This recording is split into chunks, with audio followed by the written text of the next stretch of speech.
আমরা জনগণের অধিকার বাংলাদেশে। গণভোটের গণরায় বাস্তবায়নের দাবিতে রাজধানী সোহরাওয়ার্দী উদ্যানে জামাতে ইসলামীর এই সমাবেশ। জুলাই শহীদ পরিবার ও জুলাই যোদ্ধা সহ সমাবেশে যোগ দেন বিভিন্ন সংগঠনের নেতাকর্মীরাও। কুশাসন লুকায়িত আছে মনের মধ্যে।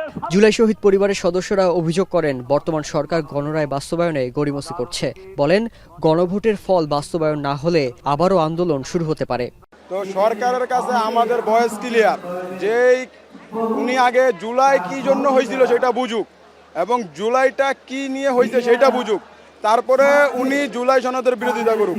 এত রক্তের বিনিময়ে আপনি যে চেয়ারে বইছেন সেই চেয়ারটার সাথে গাদ্দারি করেন না।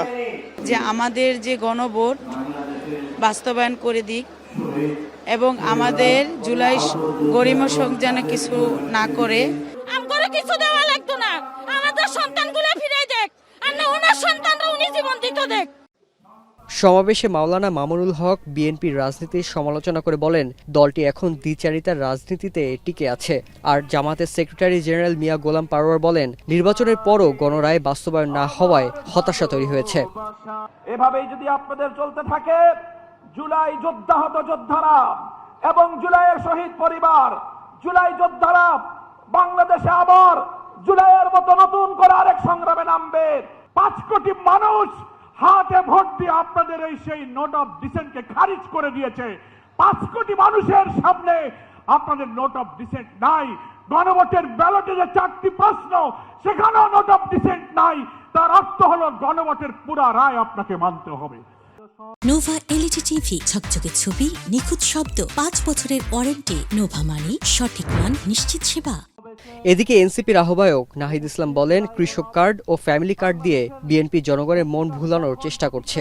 দলটি তার আগের অবস্থান অস্বীকার করছে বলেও অভিযোগ করেন তিনি। বিএনপি কৃষক কার্ড, ফ্যামিলি কার্ড দিয়ে জনগণের মন ভুলানোর চেষ্টা করছে।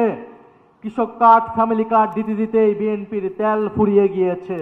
এত কম সময়ে, মাত্র 2 মাসে কোন সরকার এতটা অজনপ্রিয় হয়েছিল কিনা বিএনপি সেটা বাস্তবে প্রমাণ করে দিয়েছে। সমাবেশে জামাতে আমির ডক্টর শফিকুর রহমান বলেন, জনগণের বিপুল রায় বাস্তবায়ন না হলে দেশে প্রকৃত পরিবর্তন আসবে না। বিএনপি এখন দুর্বল আওয়ামী লীগ হবার চেষ্টা করছে বলেও অভিযোগ করেন তিনি। তারা 51% মানেন, কিন্তু 70% মানেন না। এটা লজ্জার, এটা দুঃখের। ওই 70%-এর রায় যেদিন বাস্তবায়ন হবে, বাংলাদেশ থেকে সত্যিকার অর্থে সেদিনই স্বৈরতন্ত্র বা ফ্যাসিবাদ বিদায় নেবে। আমরা একসাথে মজলুম ছিলাম। বিনয়ের সাথে বলতে চাই, হাজার চেষ্টা করেন ওই আওয়ামী লীগ হতে পারবেন না, দুর্বল আওয়ামী লীগ হতে পারবেন। ডক্টর শফিকুর রহমান বলেন, প্রয়োজনীয় আইন সংস্কার না হওয়ায় দেশে এখন ফ্যাসিবাদী কাঠামো বহাল রয়েছে। আজকে তারা কোথায়? শাহরিয়ার জামান পুলক, এখন, ঢাকা। যে আওয়ামী লীগ তাদের পুষ্য